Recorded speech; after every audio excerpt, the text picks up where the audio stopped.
ఒక కేజీ రాతి ఉసిరికాయలతో పచ్చడి ఎలా పట్టుకోవాలో పక్కా కొలతలతో ఈ వీడియోలో చూపిస్తున్నానండి.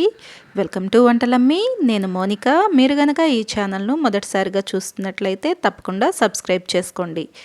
ఈ ఉసిరికాయ పచ్చడి పట్టుకోవటం కోసం ముందుగా ఉసిరికాయలను శుభ్రంగా కడిగి తుడిచి ఆరబెట్టుకోవాలండి. ఇలా 2-3 గంటల పాటు ఆరిన తర్వాత మరొకసారి దుమ్ము ధూళి లేకుండా ఇలా తుడుచుకుని తీసుకుంటున్నాను. ఇవి ఒక కేజీ ఉసిరికాయలండి. ఇవి వచ్చేసి మీడియం సైజులో ఉన్న కాయలను నేను తీసుకుంటున్నాను.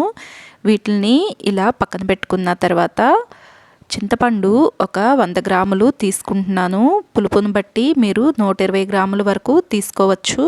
ఈ చింతపండును 20 నిమిషాల పాటు నానబెట్టి తర్వాత స్టవ్ మీద పెట్టుకుని ఇలా కుక్ చేసుకోవాలి. వీడియోలో చూపిస్తున్నట్లుగా ఇలా చిక్కగా వచ్చేంత వరకు కుక్ చేసుకుని చల్లారిన తర్వాత మిక్సీ జార్లో వేసుకుని గ్రైండ్ చేసుకుని పక్కన పెట్టుకోవాలి.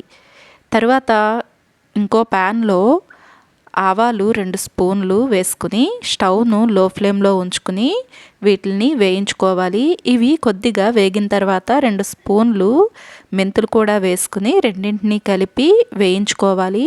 ఇవి దోరగా ఫ్రై అయితే చాలండి, మరీ ఎక్కువగా వేయించాల్సిన అవసరం లేదు. వీటిని పొడి చేసి పక్కన పెట్టుకోవాలి.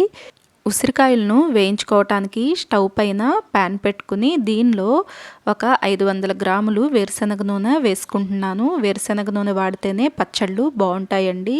స్టవ్ను మీడియం ఫ్లేమ్లో పెట్టి ఆయిల్ వచ్చేసి మీడియం హీట్ వచ్చేంత వరకు మనం ఉంచుకుంటే సరిపోతుంది. తర్వాత ఇలా ఉసిరికాయలను ఒక్కొక్కటిగా ఆయిల్లోకి వేసేసుకోవాలి. ఈ ఉసిరికాయలను మధ్య మధ్యలో కలుపుకుంటూ స్టవ్ను మీడియం ఫ్లేమ్లోనే ఉంచుకుని ఇలా ఉసిరికాయలన్నింటినీ కూడా మనం వేయించుకోవాలండి. ఈ ఉసిరికాయలు వచ్చేసి వీడియోలో చూపిస్తున్నట్లుగా ఫోర్క్తో కానివ్వండి, చాకుతో కానివ్వండి ఇలా గుచ్చితే దానిలోకి దిగాలన్నమాట. అంతవరకు ఫ్రై చేసుకుంటే సరిపోతుంది. ఇలా వేగిన తర్వాత ఈ ఉసిరికాయలన్నీ తీసి పక్కన పెట్టేసుకుని మిగిలిన ఉసిరికాయలను కూడా కొద్ది కొద్దిగా వేసి వేయించుకుని అన్నీ తీసి పక్కన పెట్టుకోవాలండి. తర్వాత ఈ ఆయిల్ను ఇలాగే ఉంచుకుని స్టవ్ను లో ఫ్లేమ్లోకి టర్న్ చేసుకుని దీనిలో ఒక 4-5 స్పూన్లు ఆవాలు, అలాగే 6-7 ఎండుమిరపకాయలను చిన్న ముక్కలుగా చేసుకుని వేసి వేయించుకోవాలండి. ఇవి కొద్దిగా వేగిన తర్వాత మనం ముందుగానే పేస్ట్ చేసి పెట్టుకున్న ఈ చింతపండు పేస్ట్ను కూడా ఈ ఆయిల్లో వేసేసి స్టవ్ను లో ఫ్లేమ్లోనే ఉంచుకుని కుక్ చేసుకోవాలి. మనకు ఆల్రెడీ ఈ పేస్ట్ను ముందుగానే మనం కుక్ చేసాం కాబట్టి ఎక్కువసేపు దీన్ని ఫ్రై చేసుకోవాల్సిన అవసరం ఏం లేదండి. ఒక 5 నిమిషాల పాటు ఇలా కలుపుకుంటూ ఉంటే సరిపోతుంది. తర్వాత దీనిలో 2 స్పూన్లు పసుపు వేసుకోవాలి. పసుపు వేసిన తర్వాత కూడా ఒకసారి కలుపుకుని 1 నిమిషం పాటు ఇలా ఫ్రై చేసుకున్న తర్వాత ఒక 5-6 రెమ్మలు కరివేపాకును వేసుకుని వేయించుకోవాలి. ఫైనల్గా ఒక గుప్పెడు వెల్లుల్లి రెబ్బలను కూడా వేసుకుని 1 నిమిషం పాటు వేయించుకుంటే సరిపోతుందండి. తర్వాత స్టవ్ ఆఫ్ చేసేసి మనం ఈ ఆయిల్ను పక్కన పెట్టేసుకుందాము. తరువాత పచ్చడి కలుపుకోవటానికి ఒక వెడల్పాటి గిన్నెను తీసుకుని దానిలో ముందుగానే వేయించుకున్న ఉసిరికాయలను వేసుకోవాలి. అలాగే ఆవాలు, మెంతులు కలిపి పౌడర్ చేసి పెట్టుకున్నాం కదా, ఈ పౌడర్ను కూడా దీనిలో వేసేసుకుంటున్నాము. వెల్లుల్లి పేస్ట్ వచ్చేసి మనం ఎన్ని వెల్లుల్లిపాయలను అయితే మనం ఫ్రై చేసుకోవటానికి ఆయిల్లో వేసామో అన్ని వెల్లుల్లిపాయలను పేస్ట్ చేసి ఉసిరికాయల్లో వేస్తున్నాము. తర్వాత గళ్ళుప్పు వచ్చేసి 100 గ్రాములు తీసుకుని దీన్ని ఒక అరగంట పాటు ఎండలో పెట్టి మిక్సీ పట్టుకుని పౌడర్ వేసుకుంటున్నామండి.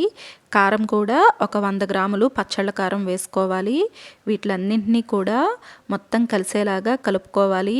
మనం వెల్లుల్లి ముద్ద వేసాం కదా, ఈ వెల్లుల్లి ముద్ద కూడా ఇలా మెత్తగా కలుపుకుని మొత్తం కలిసేలాగా కలుపుకోండి. ఇలా ఇది మొత్తం కలిసేలాగా ఒకసారి కలుపుకున్న తర్వాత మనం ముందుగానే వేయించి పెట్టుకున్నాం కదా తాలింపు, ఆ తాలింపును ఉసిరికాయల్లో వేసి కలిపేసుకోవాలి. ఈ తాలింపు వచ్చి మరీ వేడిగా ఉండకూడదు, అలాగే చల్లారిపోయిన తర్వాత కూడా కలపకూడదండి. కాస్త గోరువెచ్చగా ఉన్నప్పుడే ఈ తాలింపును ఉసిరికాయల్లో వేసేసి కలిపేసుకోండి. ఇలా మొత్తం కలిసేలాగా కలుపుకోవాలండి.